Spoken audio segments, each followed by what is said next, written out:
Hello students, welcome to the online classes of geography of class 8. Today I am going to start the new chapter number 3, water resource. I am going to discuss about the topic today, what type of resource is water, forms of water that is present on the earth's surface, significance of water, and lastly distribution of water. Now the first is water is a type of resource. Now what type of resource is water? Obviously water is a natural abiotic resource. It is also ubiquitous. That means it is spread out. Where it is there, it is spread out evenly. We know our earth is a blue planet because of this water surface. So it's a ubiquitous resource. It's a renewable resource. We can renew it, and it is a cyclic resource. Now, how can we renew or recycle the water? Naturally, by the process of hydrological cycle. You have already studied about the definition of hydrological cycle in class 7. It's just a repetition of it. It is a process through which water is continuously renewed, changing its form within all the spheres of the earth. Just see the diagram, that is the picture given over here. The water gets evaporated. From here it's in a liquid form. It's a hydrosphere. We are moving it to the atmosphere, gaseous form. It gradually condenses. Then again it turns up into a liquid form. Somewhere when it is there in the snow and the ice, it is a solid form. Even the plants are also there to give water to the atmospheric through transpiration. Then rainfall runoff again goes to the hydrosphere, from the lithosphere to the hydrosphere. Even it percolates to the groundwater, that is to the water table. It increases the groundwater, that means again it is the lithosphere. So hydrosphere, atmosphere, lithosphere, continuous, it is in a cyclic order, and every time the water is getting renewed. That is why it is a renewable resource. It is in a cyclic, it's a natural, abiotic, as well as it is ubiquitous resource. So water is a type of resource which is having so many categories. Now next it is forms of water. Now what are the different forms of water? Water is present in all the three forms. You know the solid, liquid and gaseous. First we'll discuss about the liquid form. It is found in oceans, seas, lakes, rivers and ponds constitute surface water. Now under this we can classify ocean and sea is having what type of water? Saline water. Lakes, rivers, ponds are having a fresh water. Water found in the pores of the rocks under the earth's surface, that is termed as groundwater. It is also in a type of fresh water. Now the solid form. When water is present in the form of ice sheets in the glaciers, that is solid form. It is not the saline part of water, it is also a fresh water. Gaseous. Now water vapor in the air is the gaseous form of water on earth. It is evaporated from both the type of the water, whether it is a saline water, whether it is a fresh water. So we are having three forms of water present on the earth's surface. Just see the states: solid, liquid and the gaseous state. Now next, significance of water. Now just see the picture. I am saying the significance by seeing the picture. Now you can see what is it. It is there, someone is brushing it out, someone is washing, it's a toilet, it's bathing, it's there for the planting. Here a washing machine picture is there. Here also there is a gardening part is there. So what does this indicate? Water is used for domestic purpose. Okay, it's a first significance. Second significance, you can see a picture that a cultivable ground where we are pouring out the water. That means irrigation facilities. So the second significance of water is irrigational facilities. The third significance, you can see the picture of the industries. So industries are using the water for various reasons, for production purposes. So the third significance of water is industrial use. Just see this. This is a picture of a dam. Now what is the purpose of the dam? Dam gives the water for domestic purpose also. It supplies the water for agricultural purpose also. It supplies the water to the industrial areas also. And another most important, it helps to generate out hydroelectricity. So generation of hydroelectricity is the fourth significance of water. Now next, just see, it is a picture of aquarium. Now when it is a picture of aquarium, what does this indicate? That you can see that the aquatic plants are also there, aquatic animals are also there. So water supports life to the aquatic plants and animal, habitat for aquatic life. Now it's a very common picture. It's a picture of photosynthesis. So you can see that water is getting through the roots and it is being used for the process of photosynthesis. That means it is being absorbed by the plants for the process of photosynthesis. Now, nature is significance of water. Nature is giving water in a liquid form, that is rain, sleet, hailstorms, snow in a solid form. That means we are again getting the water back to the surface of the land. Next, it is there, water is also important for transport purposes. Nowadays, the transportational technology is developed so fast that it is the cheapest means of transport, that is the water transport. So it is being used for transportation.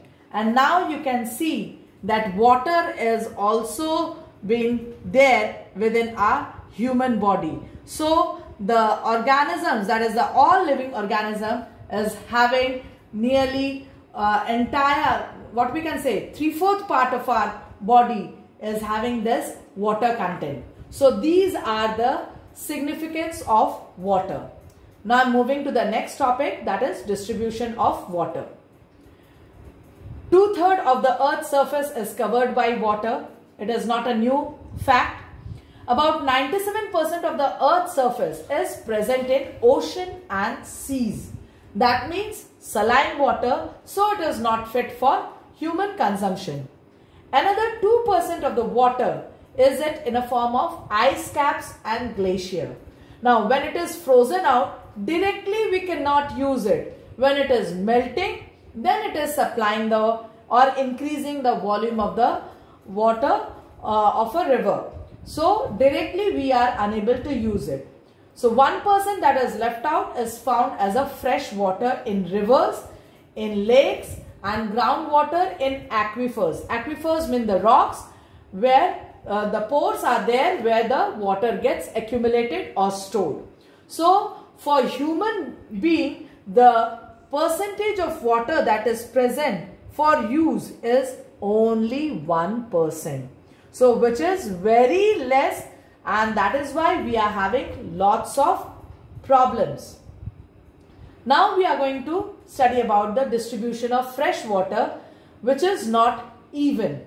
Now just I am relating the pie diagram, just I have described it. This is entirely the blue color show the ocean area, which is 97%. The polar ice is there for the 2% and 1% which is there for the river, lakes and the groundwater. Now just we see the worldwide distribution of the water. Regions located between 20° north and 20° south latitude have more fresh water due to high precipitation. Now we know that 0° to 20° north and 0° to 20° south, we are having the zone of equator and tropics, Tropic of Cancer and Tropic of Capricorn. So there the temperature is comparatively high throughout the year, and due to that high temperature, it is having high rate of evaporation that leads to condensation and followed by high precipitation. So it is a zone of high precipitation. And where it is a high precipitation, we are having more amount of fresh water. Now regions between 20° to 40° north and south latitude have less fresh water due to high rate of evaporation.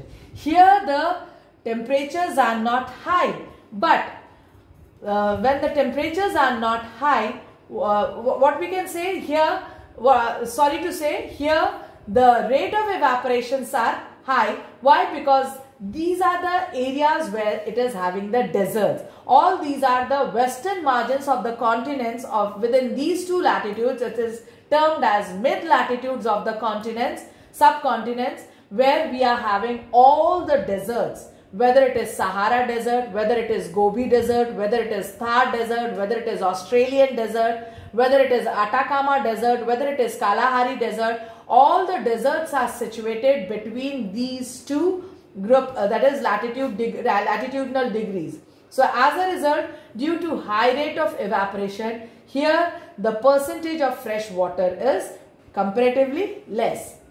Now, what is the main source of fresh water? It is rain, and we are having it's present on the earth's surface in two ways: surface water and groundwater. And gradually, when the surface water percolates through the layers of the soil towards the lower horizons, and it's get accumulated where in the rocks, that accumulation of the water is within the crustal, between the crustal part, is termed as groundwater, or it is also known as water table. Now next, it is related to the worksheet. Now I have given two questions based upon today's discussion, today's class. Water is a renewable resource. Okay, it is renewable resource. But then too, in many parts of the world, we face water scarcity. Why it is so? It is a renewable resource, but then too, in many parts of the world, we face water scarcity. Why it is so? In many parts. Why? Because the population is high. When the population will be high, the demand will be more. The advanced technology has enabled us to make the water in a various use the water for the various purposes, whether it is for agricultural, whether it is for transport, whether it is for industry, for various purposes. And due to excessive population, the over exploitation, the misuse is making the water scarce. So thus wise, though it is a renewable resource, then too in many areas we are facing water scarcity. Now water table varies from season to season and place to place. Now we are having, a year is divided into many seasons. We are having summer season, we are having rainy season, we are having winter season, and the transitional seasons are there. But we are having three main seasons. So during summer season and winter season, do we receive huge amount of rainfall? No. The rainfall percentage is very less. So at that time, the groundwater table will go down. But during the rainy season, when it is pouring out heavily, gradually the percolation will increase and groundwater table will also increase. And place to place also it varies. Why it varies from place to place? Now, if the permeable rocks are there, then it will be easy to percolate through the layers of the rocks. And if the impermeable rocks are there or non-porous rocks are there, then it will not be easy to percolate. It will just simply a surface runoff. So, thus wise, place to place also the water table varies. These are the two questions given based upon today's note. Now, very much important thing, I am getting the notes. I am getting the notes that you have copied from the note and from the slideshow or from this video. You are just copying it and you are submitting it. If you are submitting the note, I am not going to evaluate the note, neither I am going to respond to it. Your work is to just submit the questions that is given in the worksheet according to the date of submission of the worksheet. Today is the last date for the submission of the worksheets till 1st of May.